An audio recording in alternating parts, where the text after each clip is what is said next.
সন্তান হিসেবে আপনাদের দোয়া চাই, আর আমরা সকলে মিলে একটা সুন্দর বাংলাদেশ গড়ে তুলতে চাই। আমাদের দেশটাই আমরা এই 54 বছরে বিভিন্ন সরকার পরিবর্তন হয়েছে না বলেন ভাই?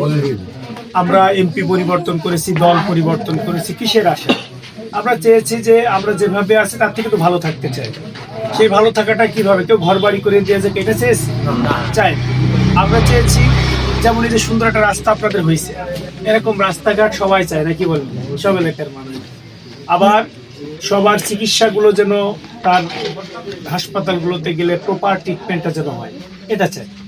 কৃষক যারা আমরা আছি তাদের ক্ষেত খামারিগুলোতে চাষাবাদ করার জন্য যে সার কীটনাশক সরকারের কর্তৃক বরাদ্দ, তা যেন আমরা নির্ধারিতভাবে সঠিকভাবে পাই, এটা আমরা চাই। আমাদের সন্তানেরা তারা যেন বেকার না থাকে, তারা যেন একটা দেশে কাজ পায়, এটা আমরা চাই। তো সর্বোপরি আমরা চাই যে আমাদের দেশের সম্পদ কেউ যেন লুণ্ঠন না করে, কেউ যেন পকেটজাত না করে, কেউ যেন বিদেশে পাঠাতে না পারে। দেশের সম্পদ দেশে থাকুক, তা দিয়ে শিল্প কলকারখানা গড়ে উঠুক, যুবকদের জন্য কর্মসংস্থান তৈরি হোক, যার মাধ্যমে দেশটা একটা সমৃদ্ধ দেশে পরিণত হোক, এটা আমরা চাই।